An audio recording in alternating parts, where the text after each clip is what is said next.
Bapak, Ibu, saudara-saudari yang dikasihi Tuhan Yesus, kita berjumpa lagi dalam YouTube channel Jalan Doa dalam pembahasan karya Santo Yohanes dari Salib, yaitu dalam karya Malam Gelap.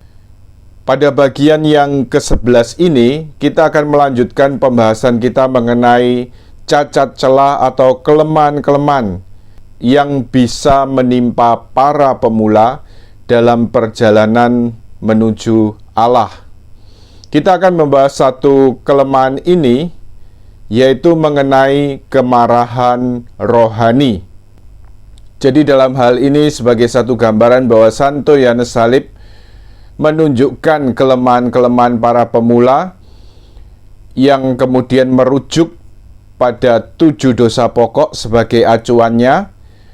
Dan kelemahan-kelemahan ini yang seringkali juga akibat egoisme yang melanda para pemula, yaitu orang-orang yang sudah sungguh-sungguh mulai dan serius menjalani hidup doa, mempunyai kelemahan-kelemahan dan cacat celah yang kemudian seringkali tidak disadari karena mengalir dari egoismenya ini. Sehingga kemudian dengan pertobatan dan juga lebih-lebih ketika Allah dalam kerahimannya dan dengan rahmatnya membawa masuk jiwa-jiwa ini ke dalam malam gelap indrawi, maka Allah akan memurnikan juga cacat celah dan kelemahan para pemula ini.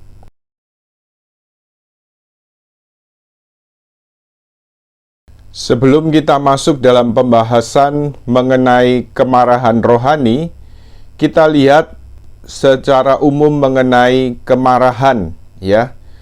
Jadi kalau kita berbicara tentang kemarahan, satu bagian dari suatu mekanisme dalam diri manusia. Jadi kalau kita lihat setiap makhluk hidup itu mempunyai satu mekanisme bela diri.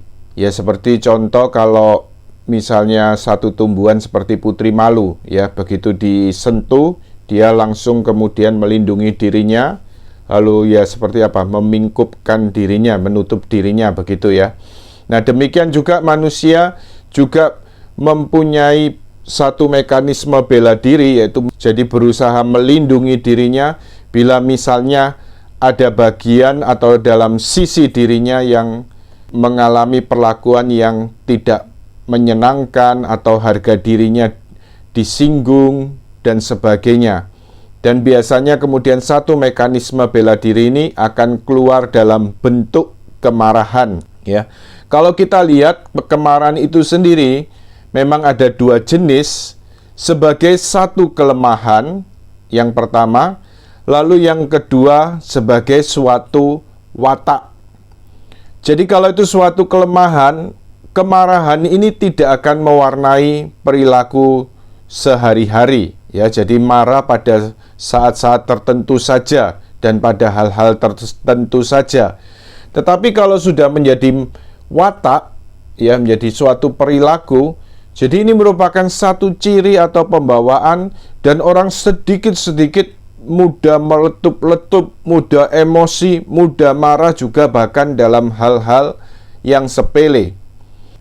Dan berkaitan dengan kemarahan ini, satu hal bahwa memang kemarahan ini, emosi ini tidak boleh dibiarkan. Orang juga perlu mengendalikan kemarahan ini dengan juga bantuan rahmat Tuhan, ya.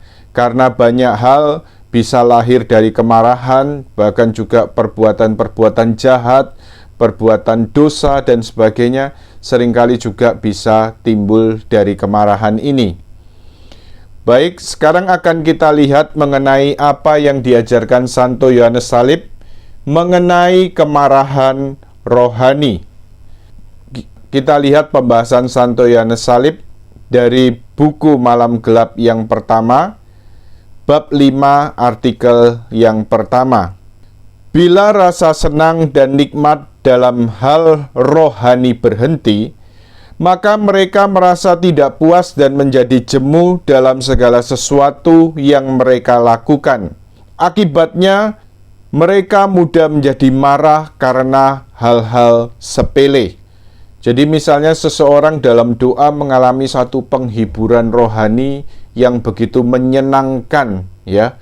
Tetapi satu ketika kemudian dalam doa itu tiba-tiba dari mengalami yang menggebu-gebu, mengalami penghiburan rohani yang menyenangkan itu, kemudian semuanya hilang, ditarik, ya.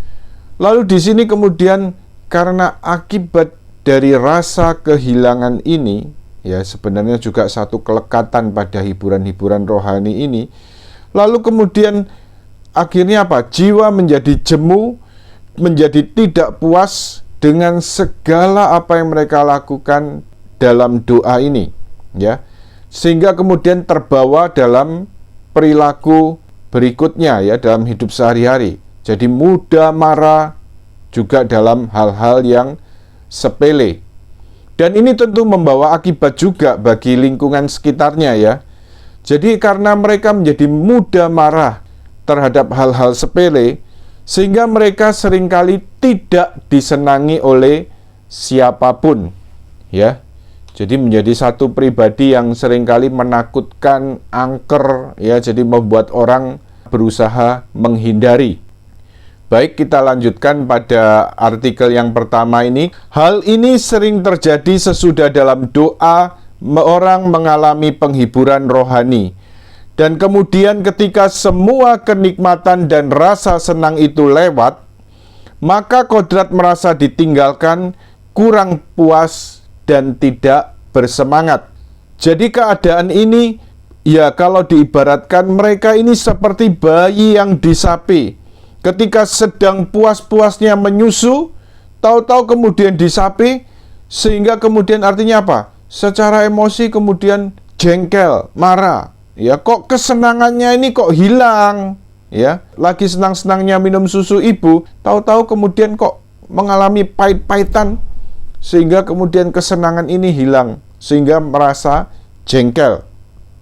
Jadi dalam hal ini kita lihat seperti yang dijelaskan Santo Yohanes Salib ini, pada umumnya orang mengalami kemarahan rohani ini, yaitu ketika dalam doa mereka mengalami banyak penghiburan, banyak pengalaman rohani, tetapi ketika semua itu hilang, ya, jadi kemudian secara kodrat orang merasa ditinggalkan, merasa kurang puas dan tidak bersemangat. Ya, dari seneng-senengnya ibaratnya minum susu, tapi kemudian tahu-tahu disapi, merasa pahit, merasa jengkel, begitu, ya. Jadi selama orang tidak mengikuti rasa tidak bersemangat itu, mereka tidak bersalah menghadapi perlawanan kodrat ini. Hal itu semata-mata karena kekurangan. Jadi ini bukan hanya soal rohani saja, ya, bahkan juga dia di tengah segala aktivitas kita sehari-hari, ya, mungkin kita merasa mempunyai harapan-harapan, ya, tetapi kemudian tiba-tiba, ya, ternyata semuanya serba berat, serba sulit, ya, lebih-lebih khususnya dalam situasi pandemi seperti ini, ya. Ya, jadi kemudian artinya apa? Merasa jengkel, merasa marah, akhirnya lesu, juga tidak mampu, rasanya tidak mampu melakukan apa-apa lagi, ya. Ini seringkali juga timbul dari kemarahan, ya. Jadi kemudian ketika orang jatuh dalam kemarahan rohani, orang juga merasa tidak sabar dan mudah jengkel serta tidak bisa menerima kelemahan sesama. Hal ini dibahas Santo Yohanes Salib dalam Malam Gelap buku yang pertama, bab 5, artikel yang kedua. Jadi semangat para pemula ini yang begitu menggebu-gebu seringkali membuat mereka kurang sabar dan marah atas kelemahan sesama. Jadi seringkali cenderung memperhatikan dan mencela dengan tajam kelemahan sesama. Jadi kita ingat, ya, seperti yang disabdakan Tuhan, bahwa selumbar yang ada di mata sesama dapat mereka lihat, tetapi balok yang ada di dalam matanya sendiri tidak dapat kelihatan. Jadi cenderung sibuk memperhatikan orang lain, dan kalau kemudian melihat kelemahan orang lain itu, waduh, langsung dengan tajam mengkritik, ya, kemudian juga mengungkapkan kemarahan dan sebagainya, ya. Jadi marah atas kelemahan sesama itu. Jadi mereka ini merasa melakukan ini semua ya karena merasa sudah sempurna. Ya, jadi tentunya hal ini berlawanan dengan kelemah lembutan, jadi bertentangan dengan kelembutan rohani. Jadi orang cepat menghakimi, cepat marah melihat kelemahan orang lain, tidak bisa dapat menerima kelemahan orang lain. Ya, ini juga bagian-bagian kelemahan rohani. Mereka ini tidak seperti aku, ya. Jadi mereka ini siapa sih? Ya, kurang bersemangat, malas, dan sebagainya. Tidak seperti aku yang sungguh-sungguh selalu berusaha bersemangat untuk mendekat pada Tuhan. Ya, jadi banyak sekali ya. Jadi yang cenderung dengan tajam menghakimi sesama. Ya. Demikian juga bukan hanya marah terhadap sesama, tetapi jiwa yang jatuh dalam kemarahan rohani ini juga cenderung juga bisa marah terhadap diri sendiri. Marah bila terlihat kelemahannya. Jadi sebenarnya ini sangat dekat dengan kesombongan rohani juga, ya. Jadi ini dibahas Santo Yohanes Salib dalam Malam Gelap, buku yang pertama, bab 5, artikel ketiga. Bila orang melihat kekurangannya, ya, jadi bila orang melihat, ya, kalau tidak melihat ya mereka tidak terlalu peduli, ya. Jadi begitu takutnya apa kata orang sebenarnya di sini. Bila orang melihat kekurangannya, ia menjadi marah terhadap dirinya karena mereka tidak sabar. Hal ini bertentangan dengan kerendahan hati. Mereka begitu tidak sabar seakan mereka ingin menjadi suci dalam waktu 1 hari. Ya, jadi sebenarnya memang sangat dekat sekali dengan kesombongan rohani, ya. Jadi kalau orang melihat kelemahannya, kalau orang tidak melihat, ya mungkin tidak terlalu pusing, tidak terlalu ambil peduli. Karena melihat mereka begitu takut apa kata orang. Ya, jadi tidak sabar. Karena apa? Tidak sabar terhadap dirinya sendiri karena apa? Kelihatan kalau orang lain melihat kelemahannya ini. Jadi ini sangat bertentangan dengan kerendahan hati. Juga dengan semangat yang menggebu-gebu, ingin kemudian menjadi suci. Jadi ingin menjadi suci dalam waktu singkat. Dan seringkali artinya apa? Ya akhirnya seringkali kecewa dan marah terhadap dirinya sendiri karena tidak bisa terpenuhi keinginannya ini.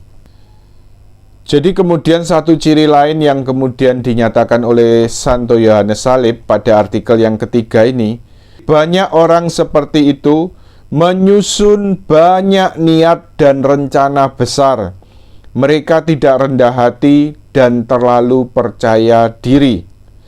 Semakin banyak niat yang dibuat, semakin sering mereka jatuh. Hal ini membuat mereka semakin marah karena tidak sabar menunggu Allah menganugerahkan itu kepada mereka bila dikehendakinya. Sikap ini berlawanan dengan kelembutan rohani. Jadi pada umumnya ini juga ya melanda para pemula, jadi orang-orang yang mulai serius untuk menjalani hidup doa, menjalani hidup rohani. Kadang-kadang ya ini membuat banyak niat. Ya, jadi membuat banyak niat ingin melakukan ini, ingin melakukan itu dan sebagainya. Tapi seringkali ya tidak tahu keterbatasan diri sendiri. Jadi dalam hal ini jiwa tidak dapat mengukur kemampuannya, jadi membuat niat-niat yang akhirnya membuat mereka kecewa, membuat mereka marah karena tidak bisa melakukan niat-niat itu. Ya berbagai niat mau dibuat. Ya misalnya sekarang kan masa prapaskah, masa pantang dan puasa. ya mempunyai daftar untuk pantang, begitu ya. Tetapi kemudian ya, artinya apa? Itu hanya menjadi daftar atau kemudian menjadi niat baik, tetapi seringkali tidak mampu melakukan, dan ini kemudian membuat orang menjadi kecewa dan marah. Ya, semakin banyak niat yang dibuat, orang juga semakin sering kemudian jatuh. Jadi mengharap bahwa Tuhan cepat menganugerahkan segala sesuatu, tetapi ternyata kemudian akhirnya menjadi marah atau kecewa ketika keinginannya itu tidak kesampaian. Kemudian dinyatakan Santo Yohanes Salib lebih lanjut, orang tidak akan sembuh dari cacat celah ini, dan dia hanya dapat disembuhkan melalui pembersihan dalam malam gelap.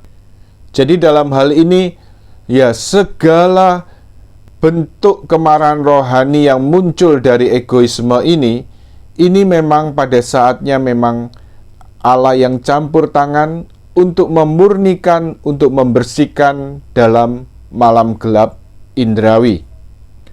Nah, tetapi kemudian juga Santo Yohanes Salib memberikan komentar, ya ada orang-orang ya, jatuh kelompok kecil yang tidak jatuh dalam kemarahan rohani ini, tetapi kemudian seperti diungkapkan Santo Yohanes Salib, di pihak lain ada orang yang begitu sabar dalam usahanya untuk maju, sehingga Allah lebih menyukai mereka.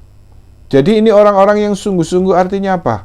Menjalani sungguh-sungguh suatu hubungan pribadi dengan Allah sebagai suatu persahabatan dengan Allah.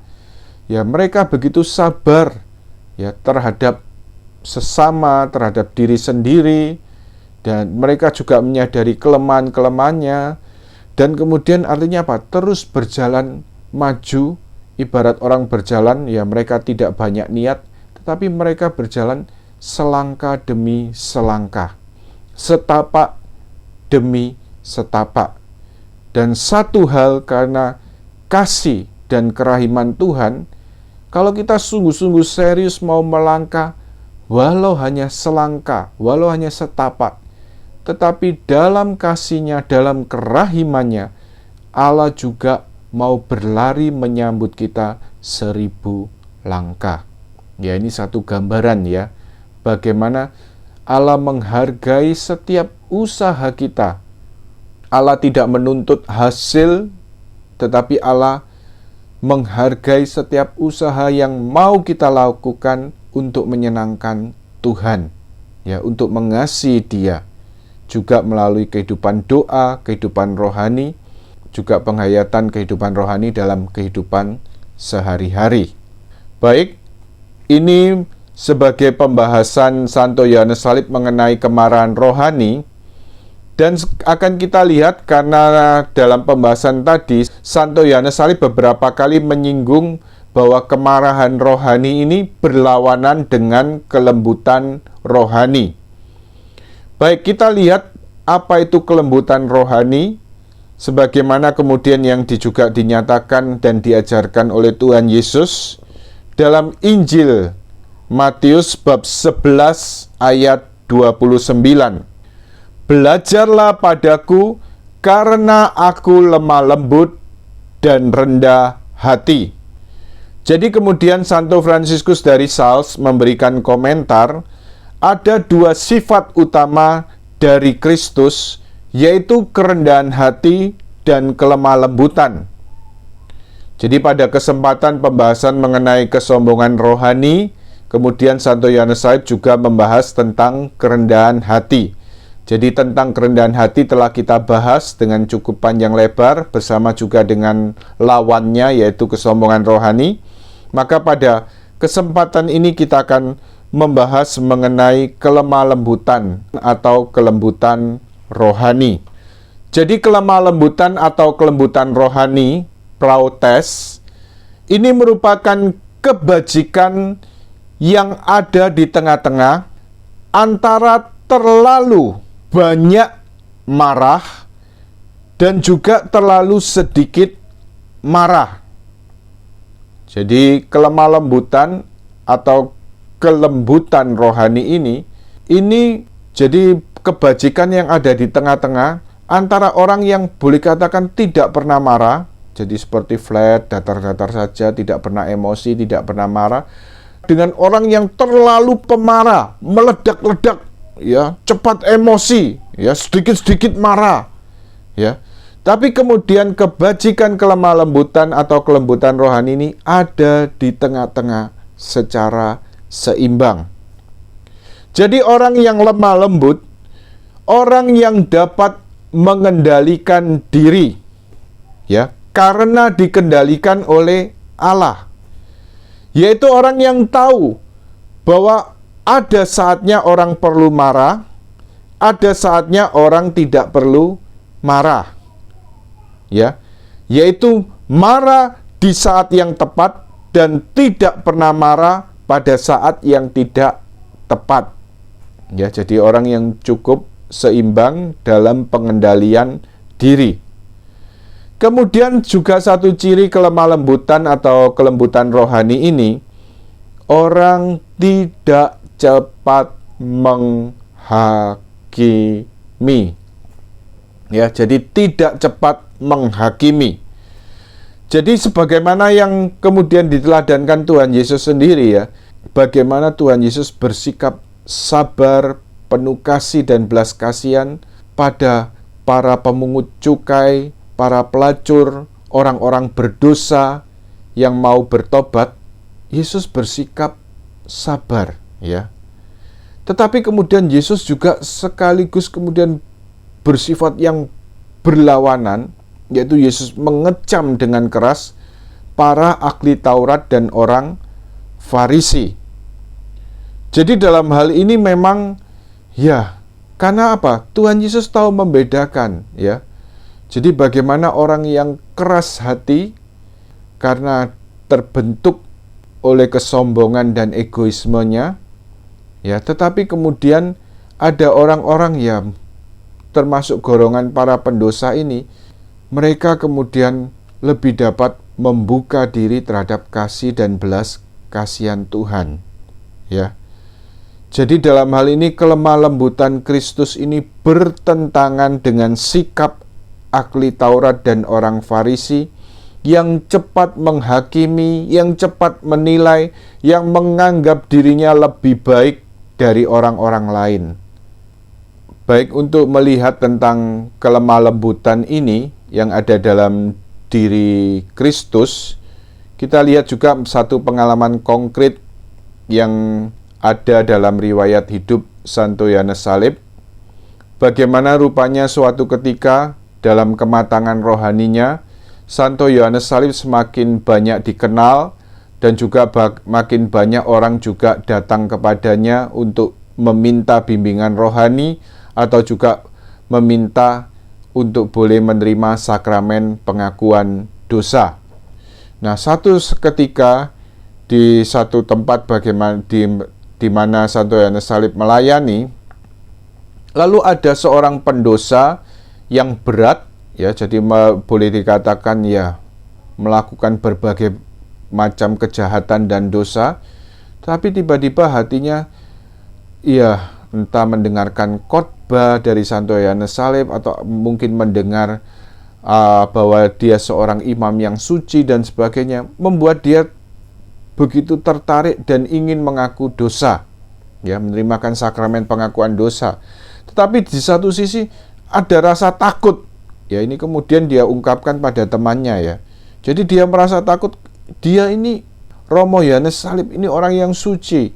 Kalau kemudian saya mengaku dosa padanya melalui dia, melalui perantaraannya, ya pasti dia akan marah dan memberikan hukuman yang keras padaku.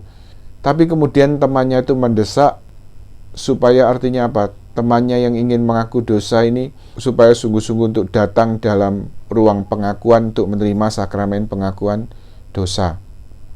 Akhirnya dalam satu kesempatan, ya, setelah kemudian mengantri, lalu kemudian ketika orang ini masuk dalam ruang pengakuan, ya, belum mengucapkan apa-apa, rupanya Santo Yohanes Salib diberi terang dan bimbingan dari Tuhan sendiri, dari Roh Kudus sendiri, Santo Yohanes Salib kemudian mengatakan, semakin orang dekat dengan Tuhan, maka dia juga akan semakin memahami orang lain.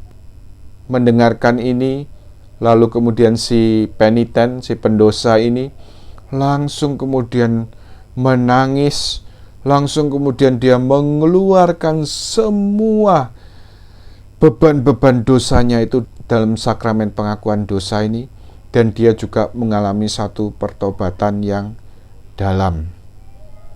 Ya, sebagaimana yang dinyatakan oleh Santo Yohanes dari Salib ini, semakin orang dekat dengan Tuhan, maka dia juga akan semakin memahami orang lain. Inilah salah satu buah di mana kalau orang dibawa masuk untuk semakin hidup dalam pergaulan mesra dengan Allah, ya, dalam hidup doa, dalam hidup rohani, maka dia juga akan diberikan anugerah oleh Tuhan untuk menjadi rendah hati dan lemah lembut seperti Tuhan Yesus sendiri.